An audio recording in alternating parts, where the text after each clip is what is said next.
One of the things that can reduce pain at a chronic level, the most reliably, is just optimism.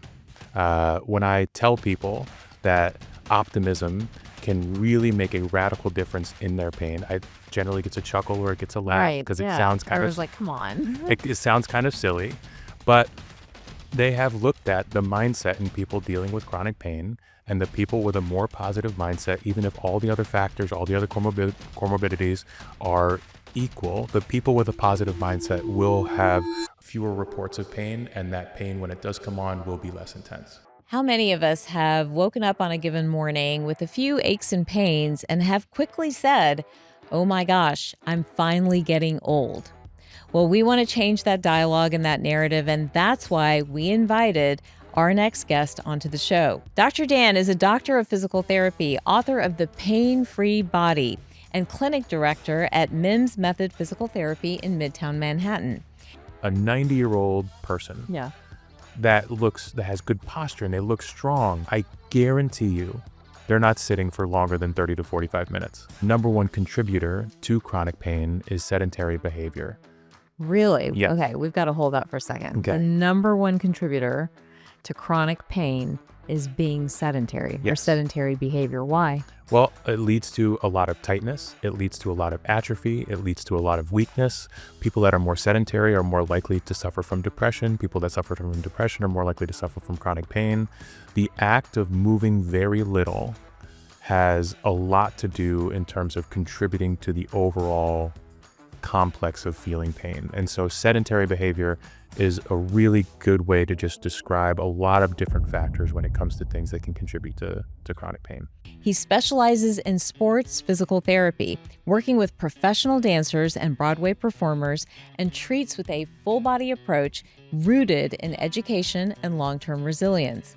Dr. Dan is passionate about helping people understand why pain develops, why many aches are preventable, and what it takes to stay active and independent as we age. Please join me in welcoming Dr. Dan to the show. Okay, before we jump in, quick health check. Are you subscribed yet? You'd be surprised how many people forget the one click that actually helps them feel better every week. Go ahead, hit it. Around here, we turn science into self-care you can actually use. Let's get started. All right, I opened the intro talking about the fact that so many people I meet, and I'm sure the audience would resonate with this, will wake up with an ache or a pain somewhere, and their first go-to response is like, oh my God, I'm getting old. Or you have the weekend warrior and they're out there doing pickleball or training for that marathon, and boom, they rupture something, damage something. I actually did that myself. I ruptured my Achilles a couple of years ago. Oh, no. So anyhow, all of these ideas that we have around pain and the body, are things that you have dug deeply into and explore over and over again. What do we get wrong when we're talking about pain? I think the main thing that people get wrong is that pain is unavoidable. When in reality, almost all the causes of pain, especially the cause that you listed, is just somebody doing a little too much too soon. Sometimes it's somebody that thinks that they can handle pickleball, but they lose track of the fact that they haven't made a quick cutting movement in about a decade. Sometimes it's people that think that, oh, all I did was go to the grocery store and then go to Home Depot and then go somewhere else, but they lose track of the fact that they've been more or less sitting down for the past 2 weeks and they haven't run 3 consecutive errands back to back to back. And so it's all relative to the scale of what you're used to. And then if you do a little too much, a little too soon, that's generally where a lot of this pain can come from. Interesting. What do we get wrong when we think about pain? Is there something that we're just not understanding when it comes to the physiology and the root cause of pain? I think, aging, everyone will blame aging, like I mentioned. Some people will think that they did something physically wrong in their day-to-day activity or in a sport. Is that the true root cause of pain? Like, where is pain actually coming from? Well, the funny thing about pain is that there isn't ever one true cause, especially when pain is chronic, meaning that pain has been around for longer than 3 months. A lot of that cause is coming from the brain or coming from your nervous system or coming from the expectation of pain or your relationship with pain. And the longer pain is around, the less of a relationship it has to an actual mechanical cause. So obviously, if you make a quick movement, you rupture your Achilles, that is a 1-to-1 correlation. That's a mechanical cause. That's where your pain is coming from. But when it comes to a back pain, that is very prominent in today's culture and today's world, and millions of people are dealing with it, Oh, yeah. have been dealing with it. I think a lot of what people tend to get wrong is they lose track of just how complex that pain can be, and they want to blame it on age, or they want to blame it on arthritis, or they want to blame it on one specific thing, especially something that's out of their control. Hmm. When in reality, pain is far more complex than that, and there's a lot more in your control than isn't. So what is the root cause of pain then? Where's if we had to dial it down, right? When I sit with patients, I'm always like, okay, this is our starting point. This is like ground zero, of everything we're dealing with. Where's ground zero when we're talking about pain? Ground zero would be, I guess, if you really had to pinpoint it, would just be how your brain is interpreting the threat that it's getting somewhere in the body. And so that is why people can have radically different pain tolerances to the same exact stimulus. It's because their brains are interpreting that threat as either something more threatening that deserves more of a pain response, or less threatening that deserves less of a pain response. So if you look at a chef that is used to touching hot things, dealing with hot things, I've seen a chef reach in and flip a chicken cutlet and Oh, really? ripping hot oil with their fingers. Ah. Sure, part of that is that they've done that enough to where they've built up calluses, and sure, they have a little bit more of a resilience in their fingertips, but also their brain has learned over time by doing that, that while their finger may feel a little hot and while it may hurt in the short term, they've kind of figured out that it is not an overly threatening thing that deserves a large pain response. Whereas if you take someone who has never done that before, their brain is like, that's the hottest thing I've ever touched in my life. This must be harmful. We deserve a high pain response so that we know to retract our hand, take it away, and so we don't do that again. And so the relationship with pain has far more to do with how much pain you feel than at the actual mechanical stimulus. So we had studied forever ago, and I'm blanking. There was like a pain pathway or pain cycle, right? That sort of, perpetuated itself. Is that kind of what you're talking about? Like once we experience pain, then the anticipation of that pain or the fear of that pain sort of potentiates it, makes it more and more and more intense each cycle around. Is that a part of this pain equation? Is a lot of our emotional response to it, not just the actual physical response to it? 100%. Because let's say you are in pain, that pain may limit your sleep. If you limit your sleep, you also kind of raise your cortisol levels. You're less adept to deal with that pain. The more you feel pain, the more you expect to feel that pain. A lot of studies have been done that show just you expecting to feel pain will increase your pain response. And so it starts to feed into this never-ending loop. And that's also why one of the things that can reduce pain at a chronic level the most reliably is just optimism. When I tell people that optimism can really make a radical difference in their pain, I generally gets a chuckle or it gets a laugh Right. because Yeah. Everyone's like, come on. it sounds kind of silly, but they have looked at the mindset in people dealing with chronic pain, and the people with a more positive mindset, even if all the other factors, all the other comorbidities are equal, the people with a positive mindset will have fewer reports of pain, and that pain, when it does come on, will be less intense. I mean, that's groundbreaking in itself, right? So if we are saying optimism can change pain and a positive mindset really does shift your perception of pain, when patients come into the exam room or into your office and complaining of pain, where do you start with them? Do we start with the mind and emotions, or do we start where the injury actually may or may not be? So the place that I have to start is I have to show that I'm listening to them, and I have to show that I understand where they are in terms of their pain. And then I try to explain how that pain may have manifested or how that pain may have grown. And then I try to find one thing, even if it's small, to change the pain. Mm, Because even if I can only change that pain a little bit, or even if I can only change that pain for the next hour that they leave, at least I then give them the thought and I give them the hope that, oh, something can be done about this. It's not hopeless. And then once I kind of feed them that idea, then they're more likely to do the exercises, the mobilizations to kind of move the work forward. that The work. goes. Exactly. So interesting. I see this in practice as well, is that message of, hope, right? Or like, this will go away, or this can get better. This is not a life sentence in itself. is such a healing statement for so many people. And I think people don't hear that enough from their practitioners and their teams and their providers. Why do you think we don't lead with that when we're managing, patients or issues with pain or injuries or any of these different things? Well, unfortunately, if it's not done correctly, I think it can come off as condescending Mm, because especially somebody like myself, that I can see that. our physical therapy clinic is more expensive and it's a little harder to get in. We generally have like a 6-week wait list. Hmm. And so for the most part, we are seeing people that have seen a bunch of other medical practitioners. And the thing that they're not happy with is they feel like they haven't been listened to. They feel like they're not taken seriously. And they just feel kind of scorned by the process of dealing with American healthcare. Yeah. And so I always try to make sure that that first session, I really listen. I really let them know that I'm here for them and I understand where they're coming from. But if I try to jump to, oh, you'll be fine, Right. or, oh, yeah, this will get better. Yeah. Or this is normal. Right. That's another one. Right. Then I'm almost discrediting their experience in a way. And so it does I think you really do have to build a relationship first, and you do have to show that you have the tools to make that little change to then build in that trust, and then we can have the more kind of complex talks about the nature of pain. And when does pain go from, okay, I hurt myself, I told you about my Achilles. When does it go from something acute to then chronic pain?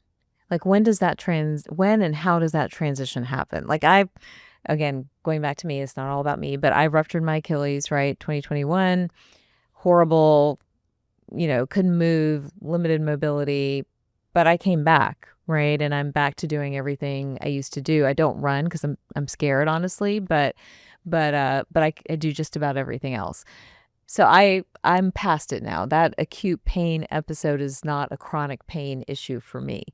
Why do some people move from an acute pain issue to more of a chronic pain type syndrome? And I see that a lot in the exam room. What do you think is happening there? Well, I think you mentioned it just a little bit in the rundown of that question. So the by the book definition of a chronic pain is a pain that's been around for longer than 3 months. So chronic pain kind of has this almost dirty connotation to it. But if you've been feeling a discomfort for longer than 3 months, we can call that chronic pain. And the thing that contributes most to chronic pain in terms of what I've seen as a practicing physical therapist is in the same way that you said that you were afraid to return to Right. running. Right. Running is a higher level activity, of course, like you're Right. still capable and you're still able to do a bunch of things. But that same process takes place for a lot of other people where the thing that they're returning to or afraid of returning to may not be something as high level as running. It may be as simple as leaving the house. It may be as simple as walking around the block. Mm, And the number one contributor to chronic pain is sedentary behavior. really? Yes. Okay, we've got to hold that for a second. The Okay. number one contributor to chronic pain is being sedentary or Yes. sedentary behavior. Why? Well, it leads to a lot of tightness. It leads to a lot of atrophy. It leads to a lot of weakness. People that are more sedentary are more likely to suffer from depression. People that suffer from depression are more likely to suffer from chronic pain. The act of moving very little has a lot to do in terms of contributing to the overall complex of feeling pain. And so sedentary behavior is a really good way to just describe a lot of different factors when it comes to things that can contribute to chronic pain. So we used to talk about sedentary behavior only in older populations, right? Because, maybe they had retired or, fallen into a certain pattern in their lifestyle, so they were more sedentary. But I actually think kids today are more sedentary than they ever used to be. Teenagers, people in their 20s, everyone's like on a phone or a device or a computer. What does that look like in terms of the injuries that you guys are seeing on a day-to-day basis? Are you just seeing seniors or are you seeing younger folks? Are you seeing, this executive or sort of mid-career world where, again, we're just sitting at desk? I mean, I'm right there with everyone, just sitting at a desk, kind of all day long. And then maybe thinking about movement as an afterthought or as a scheduled workout. I mean, kind of tell us what you're seeing happening kind of in real life in your clinics. Well, I was practicing pre-COVID. I had Hmm. practiced from 2017 to 2020, and everything that I've seen post-COVID is people have just become more sedentary. Yeah. A lot of people have gotten used to working from home. A lot of people have gotten used to, maybe they were really active before COVID hit. And then once COVID hit, because the gyms were closed or because they didn't want to leave or because they didn't want to work out, maybe they haven't ever returned to that level of Right. exercise. And also, like you said, a lot of the younger kids, they're not quite as strong and agile as I feel like they were pre-COVID Mm-hmm. because of the culture of the iPads and the video games and things like that. And I don't think I can necessarily blame them. I mean, It's video just the games are, culture. yeah, it's Yeah. the culture, Yeah. and video Yeah. games have gotten so good that a everything is available to you just with your thumbs. Right. And then also you kind of don't even have the excuse of you need to go see friends, you need to go talk to friends. They're like, well, I'm talking I to my am. friends. They're Yeah. right here. I'm talking to my friends, So, they're right right. here, Right. and my imagination's running wild. And so I think it's both. Technology's gotten so good that we're sitting more. And I think there was a massive shift in COVID that led to people being far less active than they were pre-COVID. That's so concerning to me. I mean, even my own son, who's highly intelligent and works really hard, I'm like having to remind him, like, okay, have we gotten any physical activity today? Have we moved at all today? Because he's in a season right now where he doesn't have a sport. And it's like that dynamic activity that happens beyond maybe walking the campus is negligible, And so I'm just going like, this can't be good. And what does it mean for these kids in this generation in another 20 years or in another 30 years? Are there common injuries that you're seeing over and over again? I think it's less about the commonality of a certain diagnosis and more just I'm seeing younger people than I was ever used to. Interesting. When I first started working, it was uncommon for me to see someone who was younger than 30. It was downright strange. It was nice because for the most part it meant that they were an athlete, Hmm. or it meant that they were so active that it was mostly an overuse thing. Yeah. But now I'm seeing a lot more people in their 20s and in their young 30s that are dealing with a kind of pain that I more so would have associated with just a mid 40s, early 50s corporate worker. And it's really kind of interesting and a little scary just how much activity has kind of turned down in today's culture. So if we're trying to write, you know, pain prevention prescriptions and we're doing it by age group, what would you tell, a teenager or somebody in their early 20s, like how much should they be moving to prevent chronic pain? What would you tell somebody in that midlife era, maybe 35-ish to 50? And what would you tell someone kind of over 55 or so? Like, is there, if we could help people quantify it a little bit, because I think people get into habits. It's just like diets, right? You get into habits and you don't realize what you're doing until someone kind of shows you. So if we could help people maybe quantify, like, this is the minimum amount of activity that you should be doing, what would you tell them? I would normally start with the American Heart Association has a general recommendation in terms of how much activity you need to reduce your risk of all-cause mortality, and it's 150 minutes a week of moderate exercise. And so you just split that up between 30-minute workouts 5 days a week, and if you're doing that, that's a really good start. Okay. And then regardless of age, in those 30 minutes of activity, I encourage people to try as many different things as possible. If you think that you would enjoy yoga, try yoga. If you think that you might enjoy Pilates, try Pilates. If the only thing that you want to do is walk around the block, walk around the block. But try enough things to figure out what you really connect with. And the thing that you connect with may surprise you. Maybe you take a dance class and you're like, oh, maybe I should be dancing more. But the thing that you enjoy is the thing that you're going to end up doing. Nobody is going to sustain a workout or an exercise routine if it is filled with stuff that they don't enjoy. And I've yet to find someone who can't find something that involves moving their body that they don't at least enjoy a little bit. And then the thing that you enjoy is the thing that I will hammer that you do, because that's the most likely thing that you will continue to do. It doesn't feel like 30 minutes a day, 5 days a week is a tall order. Are people not even moving that much? So a lot of people, especially now with the rise of exercise classes, Right. they think if I can get to 2 exercise classes a week, I'm fine. Ah, And I then see. they're working out for 2 hours a week, and it's split up between, a Monday and a Thursday. And then outside of that Monday and Thursday for 1 hour a pop, you're sitting all day working at a computer.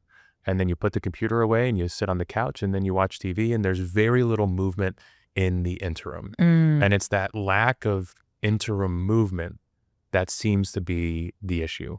Not just because there's so much sedentary behavior in between, but also if the two main things that you're doing are sitting and then doing a really tough workout, right. that's a big difference between your two states of motion. And that difference introduces a lot of risk for injury. Interesting. So many people do think that way. They're like, and that's probably the weekend warrior, right? Like, I'm Yes. going to power it through these workouts, but I'm going to like sit the rest of the time and do everything else. Are there some basic hacks that you tell those type of people to kind of put into their lives to help get like sneaky movement or movement snacks, I think some of us call it, so that there is more movement throughout any given day so they're not susceptible to a pain, a pain episode or an injury?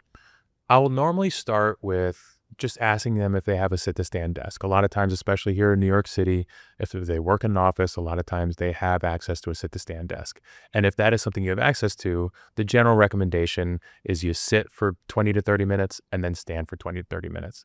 And it's that back and forth that has a really good success. Mm, Also, the interesting thing about why standing desks are better than sitting desks is that while you're standing, it's not the act of standing that makes you less likely for pain or anything like that. It's because standing is inherently less comfortable than sitting. Without you noticing, you're shifting your weight back and forth. You're rising up on your toes. You're shifting back on your heels. You're maybe doing some interesting. little tiny mini squats, or because you're already standing, you may like walk a little bit over here, walk a little bit over there. And so it's that constant movement that takes place while standing that is actually the thing that makes standing better for you. And so if you only have access to sitting, I suggest every 30 to 45 minutes, just do 10 sit to stands. Or every time you go to the bathroom, just do like 10 push-ups against the wall. Or try to find a way to move and a way to do something every time you stand up anyway. So you don't have to kind of force it into your day, or you don't have to feel like you're doing something you wouldn't have done anyway. But if you already are getting up out of your chair, do some sit to stands, do some bridges, just take 3 to 5 minutes and just move more and vary the movement, and stuff that small can start to really build up and make a difference. I mean, I know we're talking about pain today and, pain and the experience of pain and what to do around it or about it. But it's interesting, even when we have conversations around metabolic health or blood sugar, you know, being sedentary is a part of the problem. And one of the things that I was looking at recently, there's a really interesting study saying just doing like 10 minutes of squats or lunges or step ups right before a meal will drop your blood sugar, a significant amount so that you don't store fat post that meal. It keeps that, metabolic hum going. And so it's interesting. It seems like, should we be telling people or should we be practicing like, hey, for every hour you're sitting, walk for 10, Mhm. Does a strategy like that help when it comes to preventing pain? I think it can for sure, because like you said, it helps to quantify things for people. Yeah. And I think the important thing to keep in mind, and it's something that I tell my patients, is all you need to do is keep this up for 2.5, 3 weeks. If you can just be regimented for 2.5, 3 weeks, I guarantee that your body and you will feel a difference. And then all you have to do is feel that difference. And then you're just going to continue to do it all by yourself, because it really is obvious to you in the way you feel once you start doing it. And you just need to get on the other end of that habit forming amount of time of that kind of like 2 to 3 weeks. 3 weeks seems to be the magic number, doesn't it? Like the Yes. 21 days. Get to like roughly 21 days and something that's new will become a habit and become something that you crave at Mhm. some point, right? It doesn't feel that hard anymore. As we age, it seems like we become more susceptible to pain. Now, we have talked about how it's an issue now for children and teens and young adults because everybody's sitting more. Being sedentary is the number one, to use your words, cause of chronic pain or cause of pain. But why does it seem like as we age, we're even more susceptible? What's changing chemically or physiologically? What's going on there? So I would say for the most part, it's just that as we get older and as we age, we do just become less mobile. We don't move around as much. As we get busy, a lot of our busyness involves being on a computer, being on a phone. And so we just move less. You brought up metabolism a little earlier. Yeah. I think an important thing to bring up is that for the most part, your metabolism doesn't really shift until you're in your 50s. Mm-hmm. And then the thing that does shift is oftentimes how active you are. But outside of just becoming less active, the thing that does change is arthritis is a very natural cause or a very natural thing that happens just as you age. You do start to lose height in between the discs of your vertebrae. You will start to kind of, as your body slowly dehydrates over time, you will start to feel a little stiffer in the ligaments. You will start to feel a little stiffer in the joints. But the terminology that I use or like to kind of steer people towards is that all this does is it reduces your margin for error. Mm. It's not a life sentence for pain. It's not something that you can blame for the rest of your life just because you have a little bit of arthritis. All it does is that it reduces your margin for error because it increases the amount of inflammation that's already present in those joints. And so you have to work a little harder maybe to stay flexible, or you have to work a little harder to maintain that mobility, but you can still stay ahead of that arthritis. And then the third thing that I kind of try to drive home is that there's very little correlation between what is shown on an X-ray, what is shown on an MRI, and then what is felt in terms of symptoms. Thank you. I think everyone needs to hear that, because many people come in so devastated or so upset because an X-ray or an MRI are, again, quote unquote, normal, but they feel terrible and they want an explanation or want an answer or what's happening there. So again, it goes back to how complex pain is. And especially when it comes to back pain, where you have the discs and you have the nerves and you have the facet joints and you have all the things that can go wrong in a back. If you've lived 40, 50, 60 years, if you go get an MRI, something's going to be off. There's going to be something that's a little degraded. There's going to be Right. probably a couple herniations. There's going to something that's going to be seen. But they've done massive studies where they have done MRIs of people's backs, and then they have asked them, how much pain do you feel? How much pain do you feel? And there are people that have multiple levels of disc herniations, multiple levels of arthritis that report minimal to no pain. And they have people that show perfectly healthy MRIs that have really nasty levels of chronic pain. Mm. And they've run enough of these studies that the overall point is that your pain has very little to do with what is seen on an image. Mm. And so it's important to kind of detach yourself from that and then just focus on how you're feeling, because chances are there are a lot of things that can be done to kind of change the direction of your symptoms. So when someone does have pain, if you can have standardization across an image, right? Then what is, again, I'm just thinking about all the doctors, we give pain medicines, we write these prescriptions. Are we doing something wrong? I mean, the whole pain medication opioid crisis is, I Right. think, a whole That's a whole thing. That's a whole thing. Yeah. That's a whole different conversation. But again, But I mean, okay, not to skim over that conversation real quickly, Mhm. because I think the opioid crisis is real, and not to throw my profession under the bus, but part of it was the over prescribing of these medications, right, to patients. For example, when I delivered my first child, when I had my wisdom teeth out, I was instantly given Percocets, Tylenol with codeine. I wasn't even sort of coached in terms of like, okay, you don't need to take these, but these are just for an extreme. It was, no, you need to take these like every 6 hours for the next 48 hours or X, Y, and Z is going to happen. And being somebody who's like, I'm not taking anything, I never took them, I kind of like, I don't need these. I'm going to just see how it goes. But, for people who are following the doctor's orders and taking medications for pain, when pain is a complex process that maybe doesn't need to be managed with pain medications, like, what do we tell them? Do we tell them to stop taking those medications? Do we tell doctors to stop prescribing them? Like, what's the answer? I think there already has been a shift to doctors prescribing the pain medication less.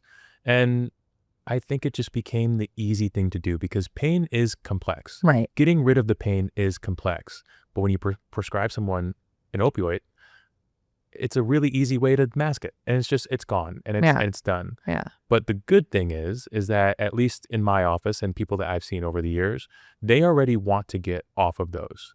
I mean, the idea of addiction and the people that have an addictive personality and have fallen into the trap of those medication, that's a different story. Right. But the people that don't have that addictive mentality or that affliction, they want to get off the medication because they feel sluggish and they Right. feel out of it and they feel bad and they don't want to rely on a pill. And so that shift I think is happening. And then it opens up the door for all the other things that people do have access for in terms of reducing the pain without the use of medication. And one of the things that I consider the top tier A+ outcome is when somebody tells me that they no longer need to take medication to deal with their pain. And when we get to that point of care, that is how I know that I really made a big A big difference. difference. Well, one of the things I'm curious about, should we be thinking about pain more as a sign of inflammation? And then that inflammation could be coming from anywhere, right? It could be emotional, it could be physiologic, it could be stress or cortisol related, whatever. But if we think about it from the perspective of inflammation, does that change how you take care of the patient or how the patient sees themselves? Yeah, so what you're talking about there is something known as the symptomatic threshold. So the reason that people can have arthritis, but not necessarily pain, is because our body is meant to deal with a certain amount of inflammation before the body starts to read this as, oh, this should be painful because it's Interesting. reached this point. And so what happens with arthritis is like, let's say if you have a perfectly healthy joint, your symptomatic threshold is here, but you're down here. If you have arthritis, you may come a little bit up here, meaning that your margin for error just decreases a little bit. But I like thinking of it in terms of that because people can wrap their head around that. Where another thing, so going back to Yeah. arthritis, Yeah. Yeah. I'll have somebody come in with back pain. They get an X-ray. They say, "Oh, I have arthritis," and I say, "Well, when did you start feeling this back pain?" And the answer is, "Oh, 2 to 3 months ago, I really started to feel it." And I was like, "Well, I have a spoiler alert, your arthritis didn't pop up 2 to 3 months ago. Arthritis is a slow process that happens over the course of years. So that arthritis was likely present in your back for 1, 2, 3, maybe even longer in terms of years, but you only started to feel pain 2 to 3 months ago. That means that we can't necessarily blame the arthritis for the pain that you're feeling. You just did something recently to take that inflammation above the symptomatic threshold. But because that only happened 2 to 3 months ago, and because you were more or less pain-free for years before that, there's nothing to say that we can't get that back below that point and get you back to the point to where you can live more or less a pain-free life." So it's a very different approach to pain. It's looking more at, okay, nothing really changed other than a tipping point that probably hit you. What are the common tipping points for people? I think Let me say that again. What are the common tipping points for someone to go from, a regular injury or a joint that maybe has had issues for years and years to now something that is causing pain, and that could be an arthritic situation. It could be something like plantar fasciitis. It could be something like the rotator cuff tendonitis that we see a lot. What takes somebody from point A to point B? a lot of times it's just ignoring the signs. Mm, Very rarely will somebody go from 0 to 100 outside of a traumatic injury without ignoring signs. I have a lot of people, let's use plantar fasciitis yeah. as an example, Yeah. that they'll come to me, I've had this foot pain for 3 months. It's searing in the morning. It's really bad. And then we start going back the months and months before that, and they'll say, "Yeah, I've always been a little weaker on my right side." And, "Oh yeah, I did have like a knee injury maybe like a couple years ago." Or and I was feeling like a lot of tightness in my calves for like a year before this. And it's those kind of like little things that all of a sudden then build to the point to where the thing that popped and the thing that just no longer is being as forgiving is the area in pain. And in that case, it's the plantar fasciitis. But it was all of the ignored signs and symptoms that got us there. What are a couple of signs that we ignore as busy people? As busy people, Yeah. we ignore the feeling of tightness, Tightness. or we Okay. ignore. There are a lot of people that feel pain in their back after every time they stand up after sitting down for 15 minutes. Wow. Okay. But they kind of almost resign themselves as to, oh, that's just how I feel, or oh, it's because of my age, or if they Mhm. know they have something like arthritis, like, oh, that's just my arthritis. But because they only feel it in fleeting moments, they just either say it will get better, or they resign to themselves that that's just how I feel. And then they only come to a physical therapy office or they only make a doctor's appointment when it truly is limiting something that they need to do in their day to day. They can no longer drive the distance they need to get to work, or they can no longer go up and down a set of stairs. Something has officially gotten to a breaking point to where they can't live their day to day. But in the meantime, they were ignoring a lot of things that they were just feeling here or there that they thought would either get better or just thought that that was the way they meant to feel. So if you are noticing that you have some of these signs, like, you notice like your hip hurts a little bit, or you have a knee that's out, or your back is hurting, or your shoulders, what do you do? Do you go straight to physical therapy, or do you need to do some sort of inventory of some sort? Even mentioned, I was thinking that the body gets dehydrated over time, and that's a reason, to experience more pain. Do you start hydrating more? Like, what are the things that may be like, okay, here are some things I can do right now? I think the general recommendation is if you've been feeling anything for 10 days, about a week and a half, you should try something. There are so many resources available to you, whether it's social media or whether it's blog posts or whether it's a book. There are so many things available to you that will give you ideas on things that you can change and things that you can try. And then I think the important thing is to try those things and do them consistently and give it another 10 days. And if after those 10 days, if you haven't made a difference, then it's time to see a professional. What are some of the most common injuries you see in busy people? And we can even break it down a little bit, because I know you take care of a lot of performers and dancers. I'm curious what you see in them. But what about the executives? What about the frequent flyers? What about your, weekend warriors? What are some of the most common injuries that we see that lead to pain? I would say neck pain and back pain are the two most common injuries I see in busy people. And it almost always ties back to how they're sitting. If you are experiencing back pain, a lot of times it's because you are spending a very long period of time with that lower back in a rounded position. Mm-hmm. And that rounded position can put increased pressure through the disc. And then if you are never getting outside of that rounded position, you're always again, you've reduced that margin for error, and it can only take a little thing to get to the point to where that disc may herniate or that disc may become painful. And then in neck pain, it's kind of a similar story where a lot of people will lose track of where their head is in space. They'll spend a lot of time with their head tilted one Yep. way. Move. They'll kind of spend a lot of time. A lot of Like people's this? main stress response is like Yeah. pulling the Yeah. shoulders up. Yep. And it's probably those two things that are the most common things that I see in just your busy everyday professional. So neck and back. neck and back, and the busy professional. What about the frequent flyer? The frequent flyer is almost always back. Back. Yeah. And Upper, lower? lower back. Okay. And I'm 6'8". Planes are kind of the bane of my Nemesis. existence. Yeah. They're not comfortable for me, but they're also not comfortable for everybody. Right. And the thing that the plane seat kind of has in common is that it's just like a flat plane Right. seat, and so there's no way to get your back in a way to where that seat is providing any level of support, and so your back is in this rounded position. It's in this not great position for long periods of time. And then because you're in this plane and in this seat for hours and hours at a time, chances are you're just not moving. And so it's the combination both of how you're sitting over and over and over in an unsupportive chair, and then the amount of time that you're sitting without moving. And both of those things they just can do some nasty, nasty work to a lower back. So for the busy person, or the executive type person, or the frequent flyer, and sometimes they're the same people, what are things you recommend for them to do? If you're currently dealing with back pain, I always suggest either having a travel pillow or having a sweatshirt that you can roll up and place behind your back. On your lower back? Yes. Okay. Because Got if it. you know that your lower back pain is tied to you sitting with a rounded back, the best thing you can do is get it into a position of slight extension. And the easiest way to do that is to put something behind your back. And a lot of people that sit on the plane and put something behind their back for the first time, you can see the lights go off and they can be like, oh, I was just spending too much time in this one position. Now that I'm back in this position, that feels much better.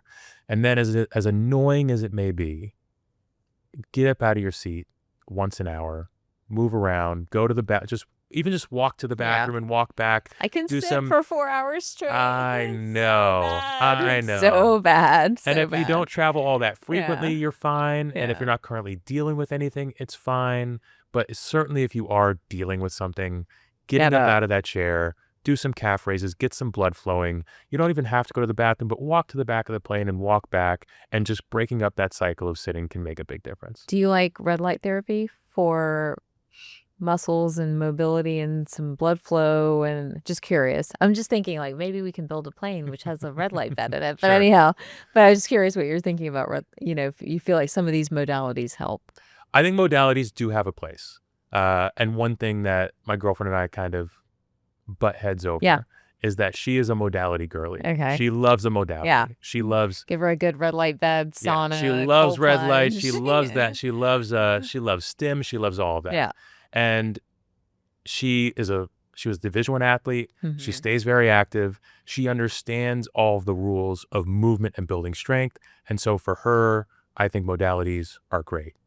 I just get worried about recommending modalities to somebody who is already sedentary and already not moving, because the modality is not enough to move the needle, or at least not move the needle relative to how much like building strength and building mobility and building flexibility can. And so I think modalities on top of a very active person that is taking active steps of building strength is fine, but I don't like recommending modalities to people who are not at least willing to try that first. So movement over modality 100%. all the time when Yes. you're dealing with pain prevention or active pain. Let's go to maybe some other strategies around managing pain, which we've now described, multiple times as a complex interweb system, not a singular point where maybe you treat a singular issue.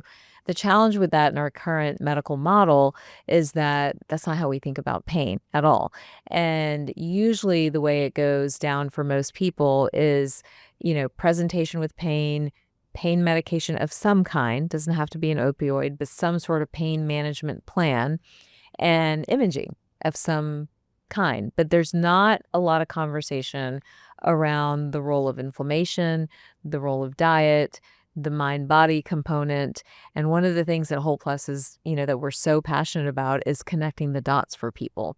So, for somebody who is in one of these scenarios that we've talked about, right, where they're sitting a lot, they're traveling a lot, they're a performer of some kind, they're using their body either excessively or not at all, and they're at a higher risk of injury and that injury turning into a pain syndrome. For those folks, as they're navigating their lives and then navigating like visits to practitioners, what can we help them with? Like, can we give them or all of us something to really help us with, okay, this is how we need to be thinking about it. These are the things that you need to be advocating for, because an image and a medication prescription may not be enough to take care of what's going on here. How can we kind of line that out? So I think that podcasts like this are really great resources for people, because I think it's really cool that there are so many different specialties. I think it's really cool that Yeah. I know a hip specialist. I think it's really cool that I know a knee specialist. But the hip and the knee generally work as They're a unit. connected. They're connected. One can't move without the other. Right. Yeah. And if you are going Is to there a a hip, song, Your Hip's Connected to Your Knee? What was Yeah. that elementary school way song? back when. Right, We've I don't known remember this. it. We've Yes. known this for a Yeah. really long Yeah. time. And if you see a hip specialist, they're only going to talk about your hip. If you see a Right. knee It's specialist, the they're only going to most talk about your knee. frustrating thing in medicine today. Yes. And if you see a rheumatologist, they're only looking at one aspect Right. of your blood work. And I think we've lost, unfortunately, I think the old school family doctor, old school general Yes, practitioner thank you. was one of the Yeah. most valuable things that people had access to, because it was one of the few people that looked at everything. They would ask about your diet. They would ask about your exercise. They would We're look going to at say your, that again because I think that's so important, and I love that you brought that up and not me, because I feel like I'm always screaming and yelling about that. But the old school family doctor was the quarterback for someone's health and the health of that family usually, and so could understand in the ecosystem, right, what might be happening for that particular patient and their family, creating symptom X, Y, and Z. And what we have really found now, or landed in a place where I think, is scary when it comes to medicine. And this is where I say, yes, absolutely. You guys are right. AI can replace doctors if we are going to practice medicine like this, which is where there's a hand person, there's a hip person, there's a head person, there's a heart person. There are all these people with no connector. It's actually why I started Whole Plus, not to plug Whole Plus right now, but it is what I am so passionate about, that we can't have healing journeys. We can't get people better. We can't get families better until we start connecting the dots. And I love that you're saying that as well. So not to segue, but anyhow, go back to what can the patient do? So if you are the kind of patient that is seeing a bunch of these specialists, if you have a labral tear in your hip, Yes. go to the best hip specialist out there. Go to the person that is known for those surgeries. Get your surgery done there. Follow the hip-specific advice there. Do all of that. Outside of something like needing a very specific surgery for a very specific problem, if you're the kind of person that has a bunch of different specialists, which is very common here in New York, Yep, everywhere. I think it's important to recognize that medicine is far more nuanced and is far more gray than you may like it to be. And when you're dealing with a specialist that is used to looking at one thing, you're better off just taking their advice with a grain of salt, then going to your other practitioner, taking their advice with a grain of salt, and then sitting back yourself. And then unfortunately, you are now in the position where you have to connect the dots. And it can be really tough if you don't have a medical background. It can be really tough if you don't have other people that you can talk about this with. But I think the main thing that is hurting people right now, and this is something that I've learned, especially working in the city and dealing with all these people that deal with these specialists, Mm-hmm. is they sought out one of the world leaders Right. I hear that too. Yeah. in their field, and then they come back and tell me that, oh, she said it was this specific thing.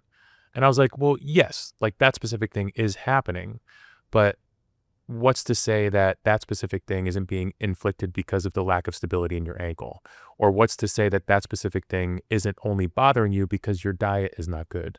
Or so I am lucky enough to work with patients on a one-on-one hour-long basis, and we get to have those discussions. Mm. So we get to start at the source. I have enough time where I can start at the Right. source, and I Yeah. can look at the thing that you came in here with, and I can point out all the things that are wrong with it.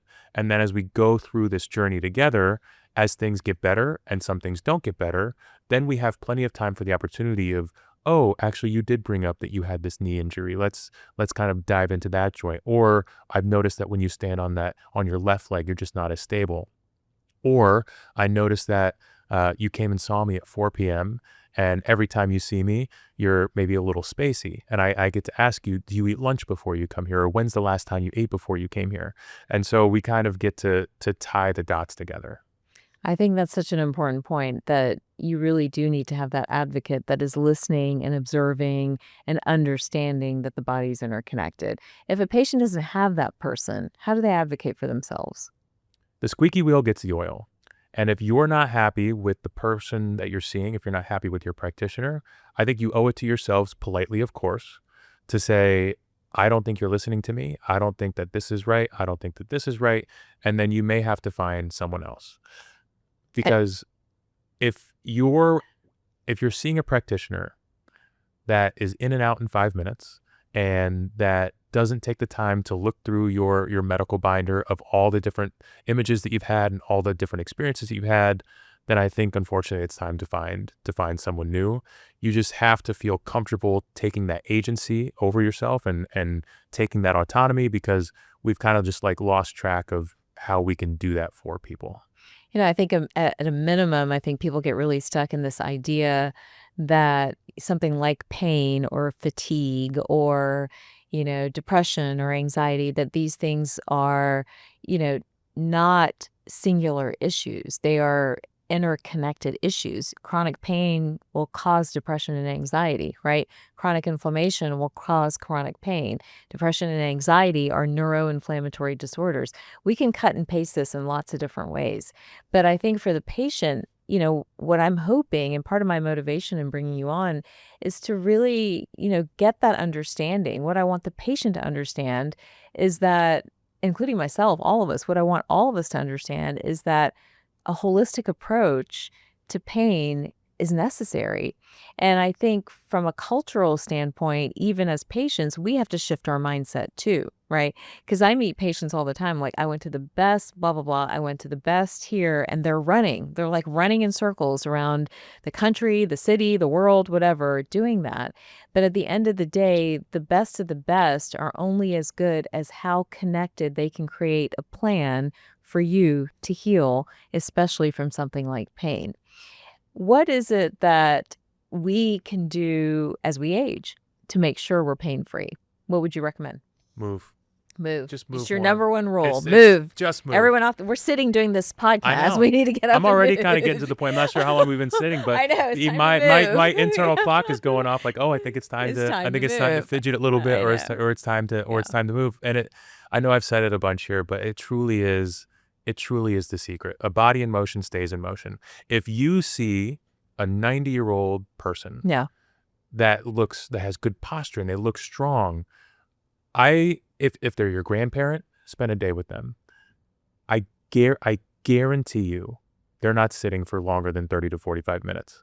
I guarantee you that if they're sat for a while, they're getting up and they're going to the kitchen to do something, or they're fidgeting around. Or I guarantee you, if they're 90 years old and they're good posture and they're strong, they're running their own errands. They're going on walks. I bet you anything that they're social. I bet they have like a bingo club, or I bet they have like a reading club, or Yeah. So it truly is movement. It doesn't even have to be exercise. Going back to that 150 minutes that the American Heart Association recommends, they classify gardening as moderate exercise. They classify walking as moderate exercise. It doesn't have to be as Like structured. you're sweating and dripping or Yeah. lifting super heavy weights or Yeah. something like that. You So, just need, I think the metric is like, you just need to get your heart rate maybe in the triple digits somewhere, mhm. which is pretty easy for most folks to do. And so you can even shift away from thinking like, oh, you should be lifting weights. Like, resistance training is wildly important as you age. It maintains bone density, it maintains strength. A big reason why, the likelihood of death after a hip fracture is about 5 years. It's not because the hip fracture is so traumatic. It's because of the 4 to 6 weeks of bed rest that take place afterwards, that if you haven't maintained your strength and mobility and flexibility, that 4 to 6 weeks of bed rest it can create enough atrophy and enough tightness to where all of a sudden you now struggle to get in and out of a chair. Wow. And that is why it's so harmful. And so if you're maintaining strength, maintaining flexibility, maintaining your movement, you are far more likely to be healthy in the long run, strong in the long run, and being that person that people will point to in the grocery store, being like, wow, like, I bet you they're in their 90s and look at how well they move. It's because they never stopped. And that's such a message of hope. And I love that because it means that longevity is movement. And longevity is basically not being sedentary, right? Let's do a quick rapid fire. I know we're running out of time, and I definitely want to talk about your book as well, because that's newly out too. But quick, number one diet rule to prevent pain, or if you're in pain. More protein. More protein. Number one movement rule if you're having or experiencing pain. Just do it more. Where does sleep, what would you say for folks around sleep and stress if they're in chronic pain or experiencing pain? That, I think, can get a little more complex, but I'm a firm believer that 8 hours is the minimum. 8 hours is the minimum. What about the people that skimp? With people that I skimp, wouldn't know. if you're skimping and you're in pain, then there's a good chance that you're just not getting enough sleep, because healing takes place while we're sleeping. While we're sleeping. So prioritize that sleep cycle. What is your favorite modality? I know you're not a modality person. What is your favorite modality for different types of pain and injuries that you see? What really actually works? It's a little controversial in terms of this, like in terms of physical therapists everywhere. Yeah. I do like a massage gun. Massage gun. I do like Okay. a massage gun. Okay. I think that you can use a massage gun for just 3 minutes. I think inside of those 3 minutes, it creates enough of a change to where you can reduce your symptoms a little bit and encourage movement a little bit more. And it's also easy to use. It's kind of very intuitive. I am a fan of a massage gun, but I understand that can be a little bit controversial. Best form of movement to keep us living well into our 60s and 70s. Variety. Variety. There's Okay. not one perfect form of movement. The best form of movement is a bunch of different kinds of movement. Gotcha. Biggest emotional trap when it comes to pain and pain syndromes. Helplessness. Helplessness. Say a little bit more about that. The people that struggle the most with chronic pain have resigned themselves to the fact that that is how they're meant to feel, and that's how they're going to feel for the rest of their life. It's Wow. that sensation of helplessness that keeps people trapped. And the reason I try to find one small thing to make a difference, and the reason that everything in the book, to plug the book, is so simple, is because it's just meant to take that first step. And if you can just take that one small step and make one small change, then it can just shift that whole mentality from helplessness to a little bit of hope. And then you increase your chances that you can continue on that journey enough to make a real difference. Oh, I love that. So tell us about the book. We haven't talked much about the book. The book is newly out. What are you hoping to accomplish in the book? We have it sitting right here. My goal with this book is that people will purchase it and keep it in their house, much in the same way they keep Advil or Tylenol in their house. Mm. Only now, when they feel pain, instead of reaching for the medicine cabinet, They reach for the book. They can reach for the book, because I cover every joint, I cover every muscle, and the most common causes of aches or pains in those areas. I outline in very easy to understand language and in very short segments why that it may be in pain. And then at the end of every section, I give very accessible and easy to do mobility, flexibility, and strengthening exercises to start moving in the right direction. Amazing. So it is that level one access to information, that level one access to exercise and movement to get you back on the road to moving in the right direction. And the book, by the way, is The Pain-Free Body, and it's available everywhere books are sold. It's available everywhere books are sold. It came out last week, and it did temporarily sell out at Barnes & Noble. Oh, wow. It temporarily sold out at Walmart. Currently, there is still plenty of stock at Amazon, and we're working on getting it more stocked in Barnes & Noble and Walmart. Incredible. But yes, it is available theoretically, as long as it's not sold out Okay, anywhere books gotcha. are sold. I'm probably going to steal that copy. Yes, it's all yours. I do want to ask you one final question. I have loved this episode, by the way. I think that I meet people in pain. My husband, as I told you, has a little bit of a pain issue.